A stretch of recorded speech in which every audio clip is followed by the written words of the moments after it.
For 2 years, Margaret's daughter-in-law cried poverty. "We can't pay rent," she'd sob. "We need groceries." Margaret and her husband gave them $80,000. Then she discovered the secret bank account. The tears were fake. The poverty was an act. But Margaret's revenge was real. Margaret Williams sat in her comfortable Chicago home, watching the autumn leaves fall through her kitchen window. At 62, she had worked her entire life as a nurse, saving every penny for retirement. Her husband David, 65, was a retired electrician who still did small jobs around the neighborhood. They weren't wealthy, but they were comfortable. Their son James, 28, had married Ashley 2 years ago. From the very first meeting, Margaret had fallen in love with her daughter-in-law. Ashley seemed so different from the materialistic girls James had dated before. "Mrs. Williams," Ashley had said during their first dinner together, "I hope you don't mind that I wore my work uniform. I came straight from my job at the diner. I couldn't afford to buy something nice." Margaret's heart had melted.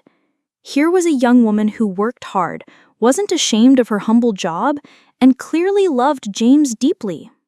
Ashley was 24, petite, with long brown hair that she always wore in a simple ponytail. She had big green eyes that seemed to tear up easily whenever she talked about their struggles.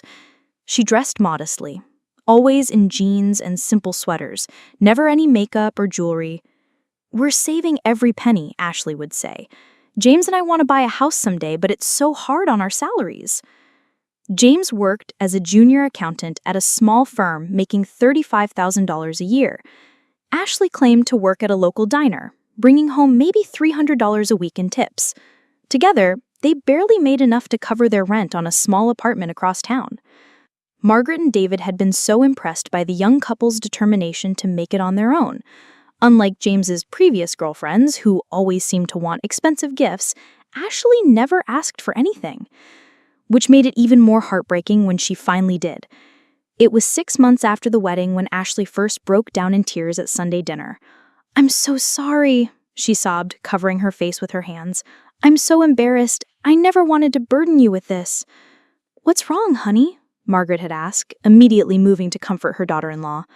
"It's the rent," Ashley whispered. "James got his hours cut at work, and I've been so sick I missed 3 shifts at the diner. We're going to be evicted." Margaret's protective instincts kicked in immediately. "How much do you need?" "Oh, I couldn't ask you to." "Ashley, family helps family. How much?" $1,200, Ashley said through her tears. "But we'll pay you back, I promise, as soon as James gets more hours." Margaret and David had written the check that very night. Over the next 18 months, the emergencies kept coming. Ashley's grandmother needed surgery, $3,000. Their car broke down, $1,800. James got food poisoning and missed work for a week, $500 for lost wages.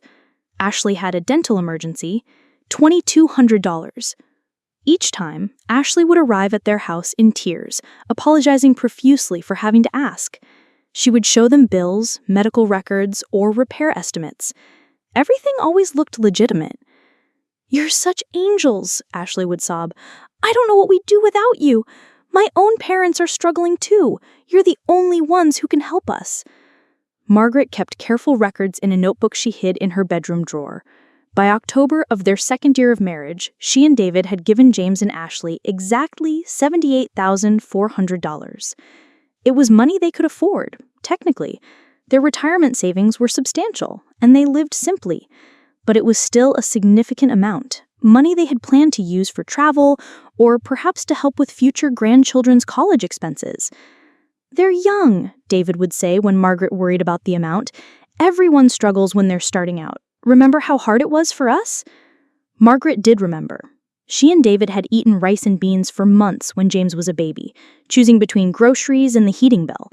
They never asked their parents for help, but times were different then. Rent was cheaper, jobs were more stable. "Ashley works so hard," Margaret would remind herself, "and she's so grateful. She cries every time we help them." The gratitude was what convinced Margaret that they were doing the right thing. Ashley would hug her so tightly after receiving help, whispering "thank you" over and over. She would send handwritten thank you cards, sometimes with small homemade gifts, cookies, or a knitted scarf. "When we get back on our feet," Ashley would promise, "we're going to take you and Dad on that vacation to Ireland you've always wanted." It was a beautiful dream. Margaret had always wanted to see the Irish countryside where her grandmother had been born. Ashley remembered every detail Margaret shared about her dreams and would often bring up the trip during difficult times. "Just think," Ashley would say, "someday we'll all be walking through those green hills together. This is just temporary." But temporary was lasting a very long time. Margaret first noticed something was wrong on a Tuesday afternoon in November. She had driven to the outlet mall outside the city to look for Christmas gifts, hoping to find good deals on sweaters for Ashley and James. As she was walking from the parking lot toward the stores, a familiar laugh caught her attention. She turned to see a young woman stepping out of a sleek black SUV, talking animatedly on her phone.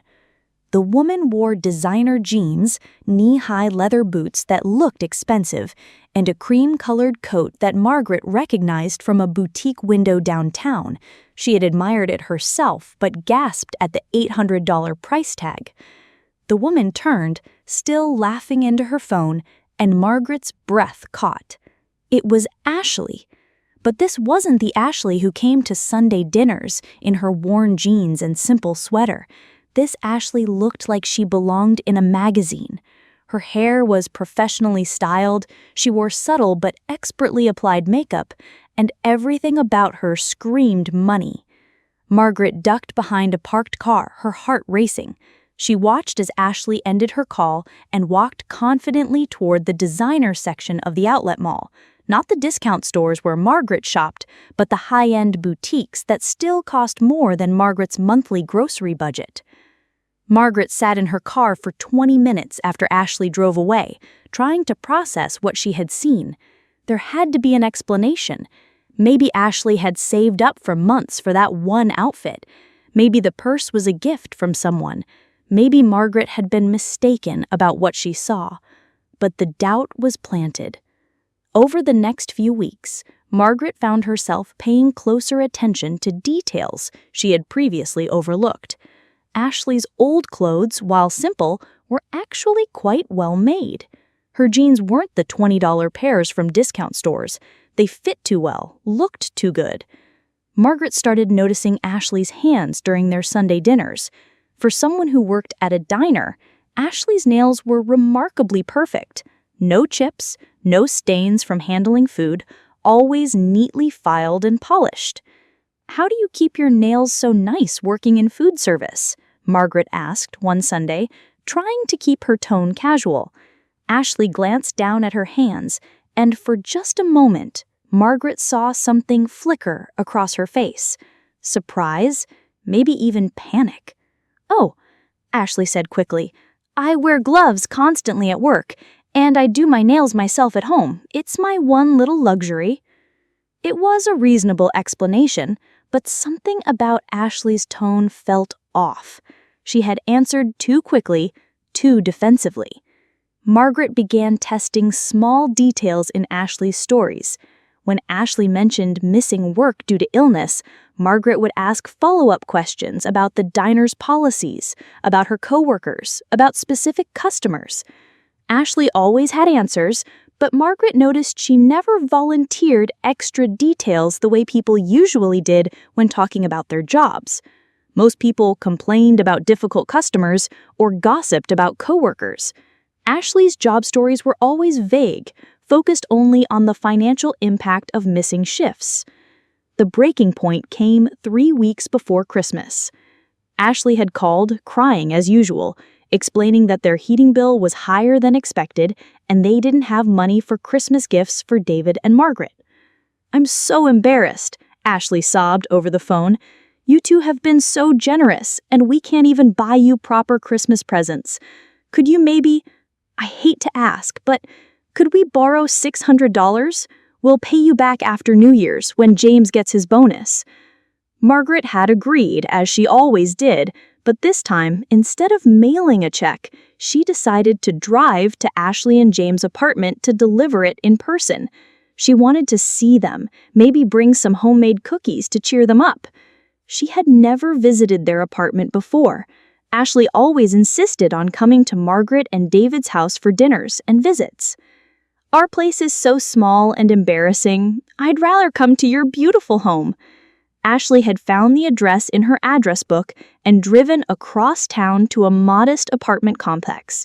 She climbed to the 3rd floor and knocked on door 3C. No one answered. She tried again, then walked around the building to see if there were any lights on in what she thought might be their windows.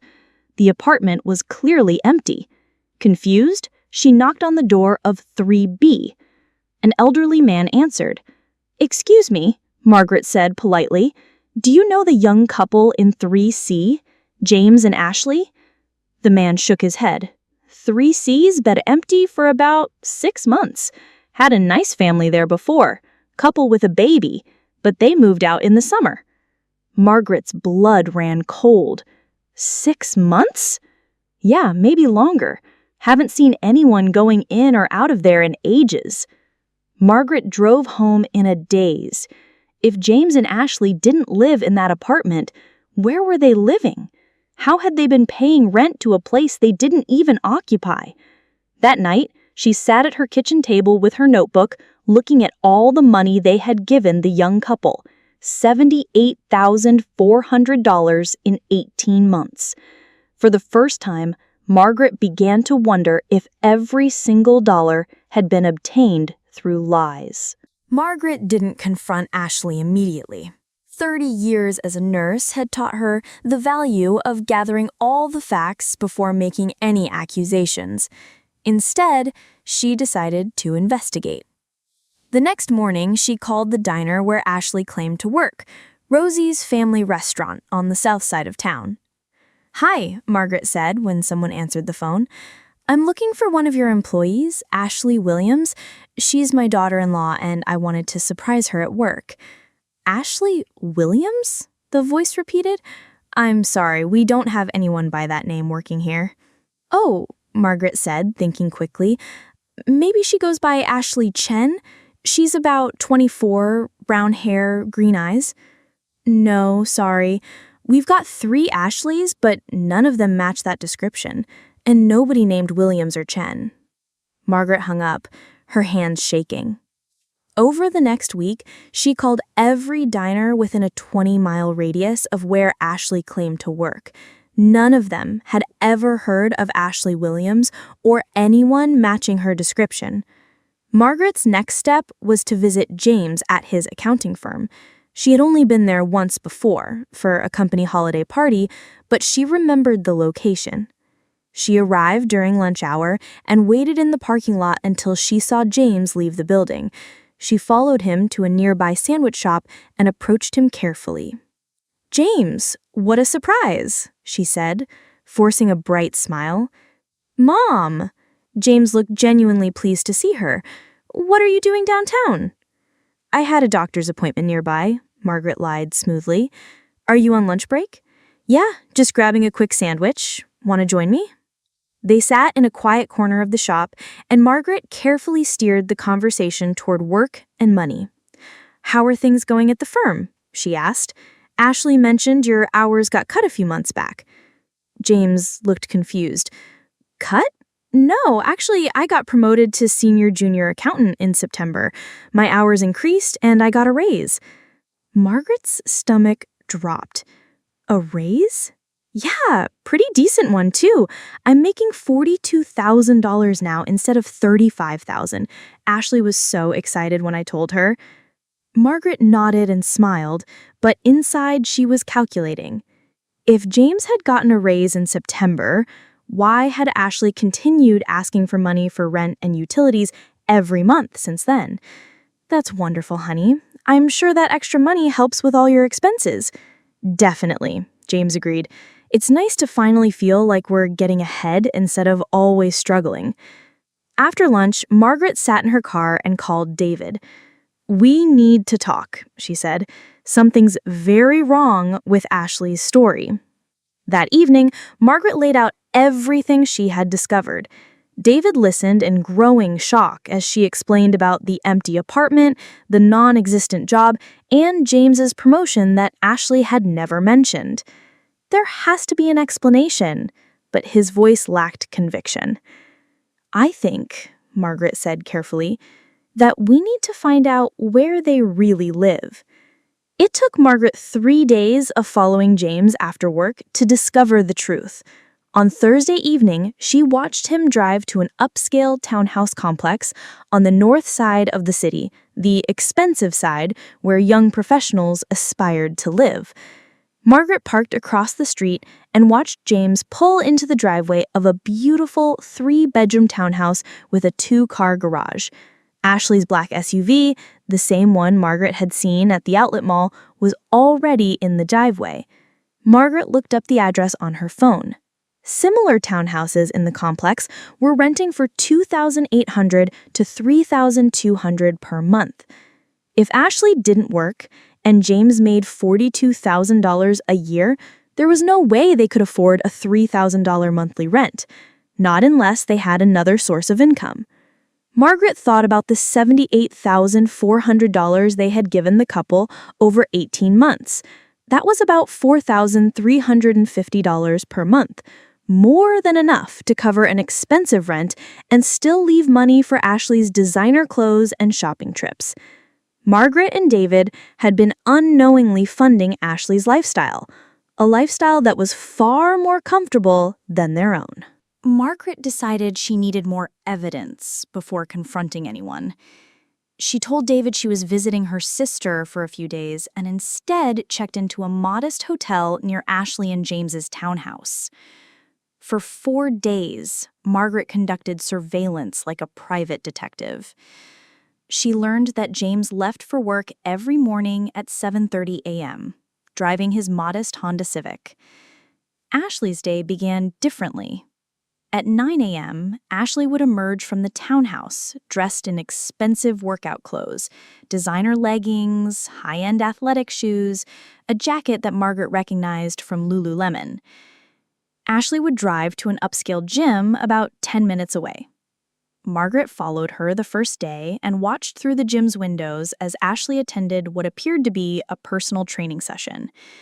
Personal trainers at that gym, Margaret learned from asking at the front desk, charged $80 per hour. After the gym, Ashley's routine varied, but always involved spending money. Margaret watched her get manicures and pedicures at an expensive salon, browse in boutique stores where single items cost more than Margaret's weekly grocery budget, and have leisurely lunches at trendy restaurants. On Tuesday, Margaret followed Ashley to a high-end spa where she spent 3 hours getting what the receptionist described as a full luxury package: massage, facial, body treatment. The cost, Margaret learned when she called pretending to inquire about services, was $400. On Wednesday, Ashley met a group of well-dressed women for lunch at an expensive restaurant downtown. Margaret sat at the bar where she could observe the group. The women were clearly affluent. Designer handbags hung from their chairs, expensive jewelry glinted in the light, and they ordered wine that Margaret knew cost $15 per glass. Ashley fit right in with this group. She wore a silk blouse that looked brand new, her hair was professionally styled, and she carried the Coach purse Margaret had seen her buy at the outlet mall. Margaret watched Ashley laugh and chat with these women as equals. This wasn't someone struggling to pay rent or buy groceries. This was someone living a lifestyle that required significant disposable income. On Thursday, Margaret made her most shocking discovery. She followed Ashley to a luxury car dealership. Margaret watched from the parking lot as Ashley walked around a brand new BMW sedan with a salesperson. They talked for over an hour, took a test drive, and returned to the dealership where Ashley spent another 30 minutes in the office, apparently filling out paperwork. Margaret couldn't believe what she was seeing. Ashley was shopping for a new car, a luxury car that would cost more than James's entire annual salary. That evening, Margaret called the dealership pretending to be interested in the same model BMW. "Oh, you must be thinking of the white 328i, the salesperson said when Margaret described what she had seen. "Yes, a young lady put a deposit down on that one today. Beautiful car. It'll be ready for pickup next week. What kind of deposit? Margaret asked. $5,000 cash, down payment. She's financing the rest, but her credit application went through perfectly. Should be about $650 per month. Margaret didn't want to simply cut off the money and walk away. Ashley had stolen $78,400 from them through calculated lies and manipulation. Margaret wanted Ashley to understand exactly what she had done and face real consequences. But first, Margaret needed to know if James was complicit or another victim. She invited James to lunch on Saturday, without Ashley. "I want to spend some one-on-one time with my son," she told Ashley over the phone. "Mother-son bonding." Ashley seemed hesitant. "Oh, well, James and I were planning to go furniture shopping today. We found a great sale." "I'm sure you can shop tomorrow," Margaret said firmly. "I'm picking James up at noon." Margaret took James to a quiet restaurant where they could talk privately. She decided to test him carefully. "James," she said after they ordered, "I want to ask you something, and I need you to be completely honest with me." "Of course, Mom. What's wrong?" "Are you happy? I mean, really happy with your life right now?" James smiled. "Yeah, I really am. Work is going great with the promotion. Ashley and I are in a good place. We're finally getting ahead financially." "Getting ahead financially?" "Yeah, it's been amazing. Ashley got a much better job about 6 months ago. She's working as an administrative assistant at a marketing firm now. The pay is so much better than the diner, and they give her great benefits." Margaret's heart sank. Ashley was lying to James, too. "That's wonderful," Margaret said carefully. "What company?" "Henderson and Associates downtown. Ashley loves it there. Her boss is really supportive, and she's learning so much about business." Margaret made a mental note to check if Henderson and Associates existed and if Ashley actually worked there. "James," Margaret continued, "when was the last time you and Ashley needed to ask us for financial help?" "Ask you for help? Mom, we haven't asked you for money in over a year.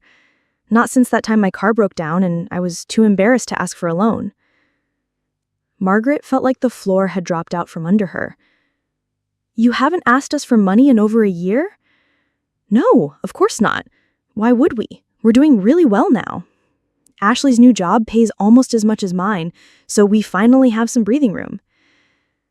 Margaret excused herself to go to the bathroom, where she stood at the sink trying to process what James had just told her. James believed Ashley worked at a marketing firm. James believed they were financially stable.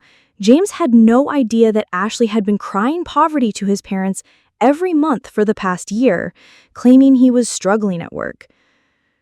When Margaret returned to the table, she knew she had her answer. James was not complicit in Ashley's scheme. He was another victim. After lunch, Margaret hugged her son extra tightly. "I love you, James. No matter what happens, remember that I love you and I'm proud of the man you've become."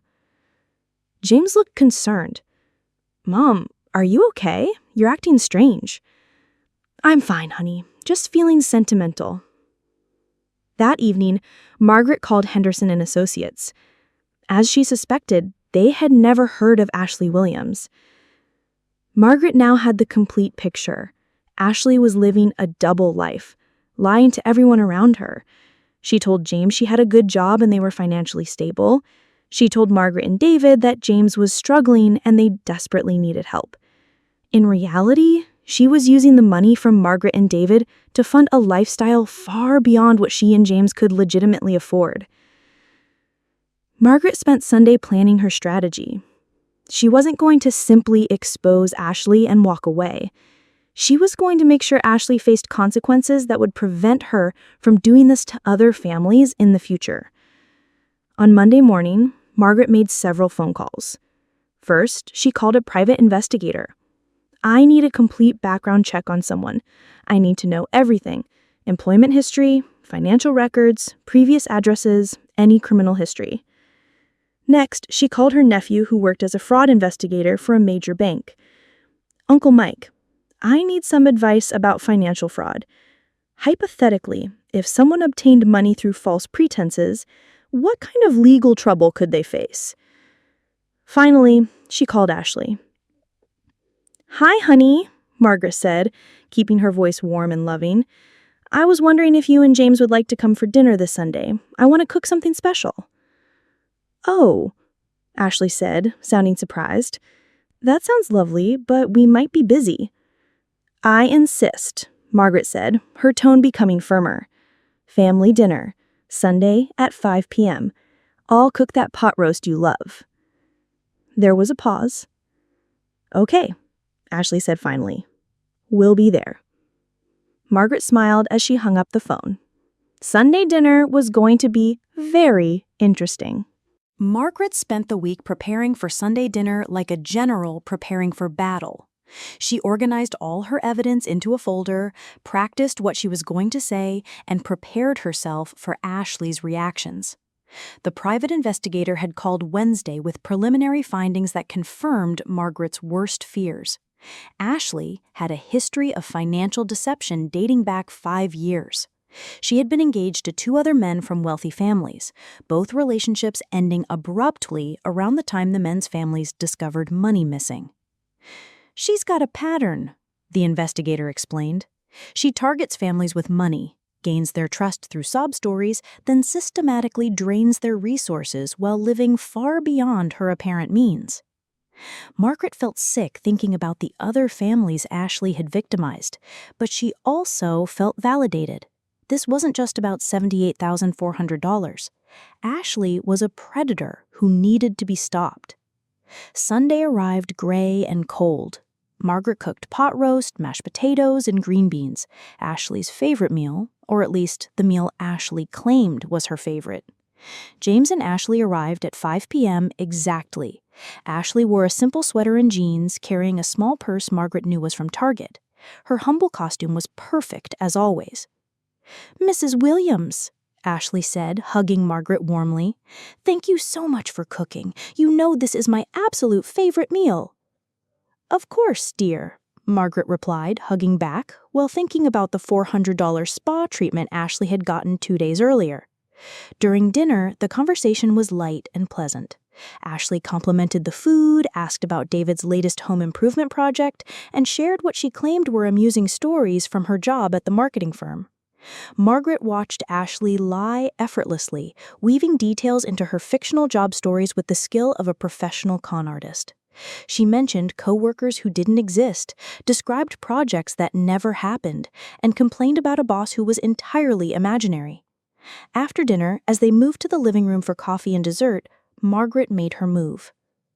"Ashley," she said casually, "I have something I'd like to discuss with you." "Of course," Ashley replied, settling onto the sofa next to James. "What's on your mind?" Margaret pulled out her folder and set it on the coffee table. "I've been doing some research," Margaret said, her voice still calm and pleasant. "And I've discovered some interesting things." Ashley's eyes flicked to the folder, and Margaret caught a flash of panic before her expression returned to polite interest. "Research about what?" Margaret opened the folder and pulled out a photograph, one she had taken of Ashley leaving the luxury spa. "I was wondering," Margaret said, "how someone who can't afford rent can afford a $400 spa day." The room went completely silent. James stared at the photograph, his brow furrowed in confusion. "Ashley," James said slowly, "that's you. When did you go to a spa?" Ashley's face had gone pale, but she tried to maintain her composure. That must be an old photo, from before we were having money problems." Margaret pulled out another photo, Ashley at the gym with her personal trainer. "This was taken Tuesday morning, while you were supposedly at work at Henderson & Associates." "I called Henderson & Associates. They've never heard of you." Ashley's carefully constructed facade was cracking. Her hands were shaking, and she looked like a trapped animal. "James," Ashley said quickly, turning to her husband, "your mother is obviously having some kind of breakdown." "Actually," Margaret said, pulling out more evidence. "Let me explain it for you." She spread photos across the coffee table like playing cards. Ashley at expensive restaurants, Ashley shopping in high-end boutiques, Ashley putting a deposit down on a BMW. "You see, James," Margaret said, looking at her son whose face was becoming redder with each photo, "Ashley hasn't been struggling financially. She's been living quite comfortably on our money." Margaret pulled out her notebook with all the documented payments. "In 18 months, your father and I have given you $78,400, money we thought was going to rent, utilities, medical bills, and emergencies." James was staring at Ashley in shock. $78,000? Ashley, what is she talking about? Ashley was crying now, but Margaret noticed they weren't the genuine tears of remorse. They were the calculated tears Ashley used when she needed sympathy. "James, please," Ashley sobbed. "I never wanted you to know. I was trying to protect you." "Protect me from what?" James's voice was rising. Margaret pulled out the final piece of evidence, the private investigator's report. "Protect you from knowing that you're the third wealthy family she's done this to," Margaret said quietly. The crying stopped immediately. Ashley's face went from devastated to furious in an instant. "You had me investigated," she snarled, her mask finally slipping completely. "I had a con artist investigated, and that's exactly what you are." The confrontation that followed was unlike anything Margaret had ever experienced. Ashley went through denial, anger, bargaining, and finally, cold calculation as she realized her scheme was completely exposed. "Fine," Ashley said, finally wiping away fake tears and sitting up straight. "You want to know the truth? The truth is that you people were easy marks. Sitting on all that retirement money, feeling guilty about your struggling son, it was almost too easy." James looked like he'd been physically struck. "Ashley, how could I what?" Ashley snapped. "Take advantage of people who wanted to feel needed? Your parents loved playing the heroes, swooping in to save us every month. They got to feel important." "We trusted you," David said quietly. It was the first time he'd spoken since the photos came out. Ashley laughed bitterly. "Trust is a luxury for people who can afford it. I grew up poor, really poor. I decided I wasn't going to live that way anymore." "So you became a thief," Margaret said. "I became smart. Do you know how easy it is to find families like yours? Older couples with money and adult children they worry about? I could spot you from across a room." Margaret felt a chill as she realized how calculated and professional Ashley's approach had been. "James," Ashley continued, turning to her husband, "I did love you, but I loved the lifestyle more. Your parents' money let me live the way I deserved to live." "The way you deserved?" James's voice was barely controlled rage. "You destroyed my relationship with my parents. They'll never trust me again because of what you did." "Actually," Margaret interrupted, "that's not true." Both James and Ashley turned to look at her. "James, you're innocent in this. I know that because I tested you. You had no idea what Ashley was doing. You believed she had a job. You believed you were financially stable. You're her victim too." James broke down then, burying his face in his hands. "I'm so sorry, Mom. I had no idea. I never would have let this happen if I'd known." Margaret moved to sit beside her son, putting her arm around him. "I know, honey, I know." Ashley watched this reunion with cold eyes. "How touching," she said sarcastically. "Are you going to call the police now?" Margaret looked at Ashley for a long moment. "That depends." "On what?" "On whether you disappear quietly or whether I make this a public matter." Ashley's eyes narrowed. "What do you mean?" Margaret pulled out one final document from her folder, a legal agreement her lawyer nephew had helped her draft. "This is a promissory note. You're going to sign it, acknowledging that you owe us $78,400. You're going to agree to monthly payments of $1,000 until it's paid off. And if I don't sign it, then I file fraud charges with the police and I contact the families you victimized before us. I'm sure they'd be very interested in pursuing their own legal action." Ashley read through the document, her jaw clenched. $1,000 a month? How am I supposed to pay that? "Get a job," David suggested dryly. "A real one." "And," Margaret added, "you're going to move out of James's life immediately. The marriage is over." "You can't force us to divorce," Ashley said. James spoke up then, his voice hollow but determined. "She's not forcing anything. Ashley, I want you gone, today. I never want to see you again." Ashley signed the promissory note with sharp, angry strokes. "This isn't over," she said as she gathered her purse. "Actually, it is. If you miss even one payment, or if we hear about you running this scam on anyone else, I'll make sure you face criminal charges. I have enough evidence to put you in prison." Ashley left without another word. Epilogue. 6 months later. Margaret sat in her kitchen opening the mail on a sunny spring morning. Among the bills and advertisements was an envelope with Ashley's return address, no longer the expensive townhouse, but a modest apartment across town. Inside was a money order for $1,000, exactly as required by their agreement. No note, no message, just the payment.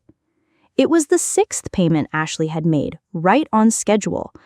Margaret had heard through James that Ashley was actually working now, a legitimate job at a call center, making barely enough to cover her new modest lifestyle and the monthly payments to Margaret and David. James had filed for divorce immediately after that Sunday dinner. Ashley hadn't contested it, apparently recognizing that she had no leverage left. The divorce was finalized last month. James had moved back home temporarily while he rebuilt his finances and his emotional equilibrium. It had taken him months to stop apologizing for Ashley's actions, but he was finally healing. "Mom," James said, coming into the kitchen, "I got the job." Margaret looked up from the mail, smiling. "The promotion! Senior accountant at Davidson and Partners. 30% raise, full benefits, and they're impressed enough with my work that they're talking about partnership track in a few years." Margaret hugged her son tightly. "I'm so proud of you." "You know what the best part is?" James continued, pouring himself coffee. "I can afford my own life now. I never have to depend on anyone again, and I never have to wonder if someone loves me or my family's money." Margaret nodded, understanding. The experience with Ashley had changed James in fundamental ways. He was more cautious now, but also more self-reliant and confident. "Have you heard anything about Ashley lately?" Margaret asked. James shook his head. "Nothing since the divorce was finalized. Her lawyer said she moved to another state, probably looking for new victims." "Well," Margaret said, filing Ashley's payment in her records folder, "if she tries this again, she'll have a paper trail now. The promissory note creates a legal record of her fraudulent behavior. Any future victims will have evidence to pursue criminal charges." David came in from the garage, wiping grease from his hands. "Fixed Mrs. Peterson's garbage disposal," he announced. "She tried to pay me, but I told her to just make a donation to the food bank instead." This had become David's new approach to his handyman side jobs. After seeing how Ashley had manipulated their generosity, he preferred to help people in ways that couldn't be exploited. "Dad," James said, "I've been thinking about something." "What's that?" "I want to pay back the money you gave Ashley." Margaret and David exchanged glances. They had discussed this possibility many times over the past months. "James," Margaret said gently, "we know Ashley was the one who stole from us. You don't owe us anything." "But I do. Not legally, but morally. I was her husband. I should have known what was happening. If I'd been paying attention to her finances instead of just trusting her." "Son," David interrupted, Ashley was a professional con artist. She fooled us, she fooled you, and she fooled at least 2 other families before us. You can't blame yourself for not recognizing something that skilled. Maybe, James said, but I still want to make it right. I've calculated that if I put aside $800 a month from my new salary, I can pay back the full $78,400 in about 8 years, less if I get bonuses or promotions. Margaret felt tears prick her eyes. This was her son, the honest, responsible young man she had raised. Ashley hadn't destroyed that fundamental goodness. If it would make you feel better, she said finally, we'll accept the payments, but we're putting every penny into a college fund for our future grandchildren. James smiled for the first time in months. I'd like that. 1 year later, Margaret was trimming roses in her garden when she heard a car pull into the driveway. She looked up to see James getting out of his Honda, but he wasn't alone. A young woman emerged from the passenger side, tall, with short blonde hair and a warm smile. James called as they approached, "I'd like you to meet someone special." Rachel extended her hand to Margaret. "Mrs. Williams, I'm Rachel Martinez. James has told me so much about you." Margaret shook her hand, studying her carefully. After Ashley, Margaret had developed a sixth sense about people's sincerity. Rachel wore simple clothes that looked well made but not expensive. Her handshake was firm, her eye contact direct. Most importantly, she didn't seem to be performing. She appeared genuinely nervous about meeting James's mother. "Rachel's a teacher," James explained, "3rd grade at Lincoln Elementary." "That must be rewarding work," Margaret said, still assessing. "It is. Challenging but wonderful. I actually grew up in this neighborhood, went to Lincoln Elementary myself when I was little." Over the next hour, as they sat in Margaret's kitchen drinking iced tea, Margaret learned that Rachel owned her own small house, paid for her own car, and had been supporting herself independently since college. She spoke passionately about her students, complained good-enoughdly about school bureaucracy, and showed genuine interest in Margaret and David's stories about their work and retirement. Most tellingly, when David mentioned that he did handyman work around the neighborhood, Rachel immediately asked if he could recommend someone to help with a leaky faucet in her kitchen. "I'd be happy to fix it myself," David offered.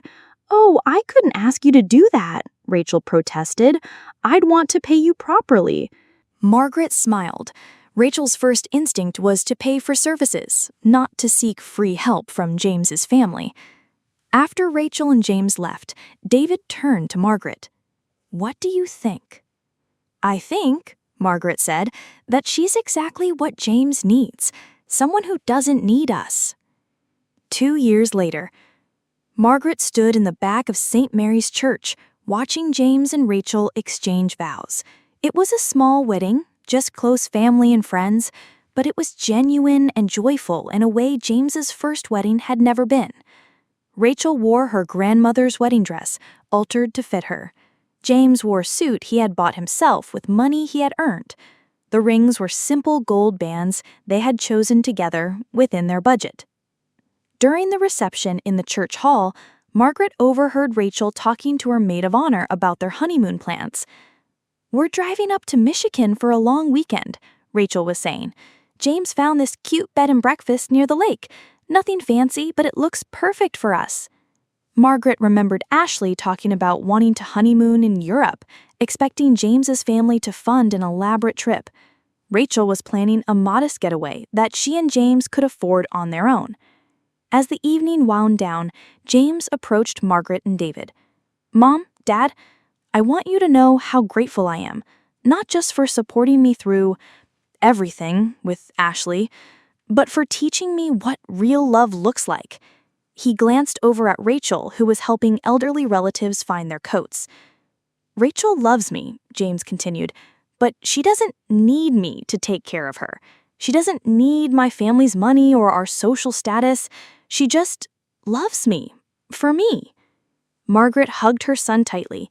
"That's exactly what you deserve, honey." 5 years later, Margaret was babysitting her 2-year-old granddaughter Sophie when the mail arrived. Among the usual bills and advertisements was an envelope that made her freeze. Ashley's return address, but not the local apartment address Margaret had been receiving payments from. This was from somewhere in Texas. Margaret opened the envelope carefully. Inside was a money order for $1,000, Ashley's regular payment, but this time there was also a letter. Mrs. Williams, this is my final payment. I know the contract was for 78 payments, but I'm including extra to cover the remaining balance. I'm getting married again, and my fiancé doesn't know about our arrangement. I need this chapter of my life to be completely closed. I want you to know that what I did was wrong. I'm not asking for forgiveness because I don't deserve it, but I wanted you to know that I understand now how much damage I caused. I've been in therapy for the past 2 years. My therapist helped me understand that what I was doing was a form of addiction, not to money, but to the feeling of power I got from manipulating people. It made me feel smart and in control. I hurt James, who genuinely loved me. I hurt you and David, who only wanted to help family. I hurt myself by building a life on lies. I'm trying to be different now. I have a real job. I'm a bookkeeper at a small accounting firm. My fiancé, Tom, knows about my past. Not everything, but enough. He knows I made serious mistakes in previous relationships and that I'm working to be better. I don't expect you to care about my redemption, but I wanted you to know that your decision to hold me accountable instead of just calling the police probably saved me from a much darker path. Thank you for demanding consequences. I needed them. Ashley. Margaret read the letter twice, then set it aside and picked up Sophie, who was playing with blocks on the living room floor. What do you think, sweetheart? Do people really change? Sophie babbled happily and returned to her blocks, unconcerned with adult complexities. Margaret wasn't sure if Ashley's letter was sincere or just another manipulation, but she found that it didn't really matter. Ashley was out of their lives, the money was being repaid, and James was happy with someone who genuinely loved him. The real victory wasn't Ashley's potential redemption. It was the family Margaret had protected and preserved. That evening, when James and Rachel came to pick up Sophie, Margaret showed them the letter. "What do you think?" she asked James. "Do you believe she's really changed?" James read the letter carefully, then handed it back to his mother. "I hope she has," he said finally, "for her sake and for the sake of whoever she's with now. But honestly, Mom, I don't really care anymore. My life is so much better without her in it that what she does now doesn't affect me." Rachel nodded in agreement. "Some people come into your life to teach you lessons. Ashley taught all of us about trust, how precious it is, and how careful we have to be with it." Margaret smiled, watching James bounce Sophie on his knee while Rachel organized the baby's toys. This was what she had fought to protect, this real, honest, loving family. Ashley had taken $78,400 from them, but she had inadvertently given them something more valuable, the knowledge that they could trust each other completely, and the certainty that the love they shared was genuine. 10 years later, Margaret, now 72, sat in the same kitchen where she had first planned her investigation of Ashley. But the house was fuller now, louder, happier. James and Rachel lived just 10 minutes away, and their 3 children, Sophie now 12, 8-year-old Michael, and 4-year-old David, spent most weekends at their grandparents' house. The money Ashley had stolen had been fully repaid years ago, partly through Ashley's payments and partly through James's voluntary restitution. That money had grown in the college fund Margaret and David had established, and was now enough to cover all 3 grandchildren's education expenses. David, at 75, still did small handyman jobs around the neighborhood, though he was more selective about which ones he took on. Margaret had retired from nursing, but volunteered at the local hospital, teaching new nurses about patient care and advocacy. James had become a partner at his accounting firm and was known throughout the city for his expertise in financial fraud investigation. He often worked with law enforcement to help families who had been victimized by con artists. "It's funny," James had told Margaret recently, "Ashley taught me more about recognizing financial deception than 4 years of accounting school ever did." On this particular Sunday afternoon, As Margaret watched her grandchildren playing in the backyard while James and Rachel prepared dinner, she reflected on how much their lives had changed since that Father Day when she first discovered Ashley's deception. The lesson, Margaret realized, wasn't that people couldn't be trusted. It was that trust should be earned gradually through consistent actions over time. Rachel had proven her trustworthiness through years of independent living, honest work, and genuine care for James and his family. She had never asked for anything more than love and partnership. Ashley, on the contrary, had manufactured trust through sob stories and manipulation, always asking for something while giving little in return. Margaret pulled out her old notebook, the one where she had tracked all the money given to Ashley. She kept it as a reminder, but also as evidence that ordinary people could fight back against those who tried to exploit them. Sometimes the best revenge wasn't dramatic confrontation or public humiliation. Sometimes it was simply refusing to be a victim, protecting the people you loved, and building something better in the aftermath of betrayal. Margaret closed the notebook and went outside to join her family, where Sophie was teaching her younger brothers how to identify different types of flowers in the garden. "Grandma," Sophie called, "come tell them about the roses you planted when Dad was little." Margaret smiled and walked over to join them, ready to share another story about growth, patience, and the things that last when you tend them with love.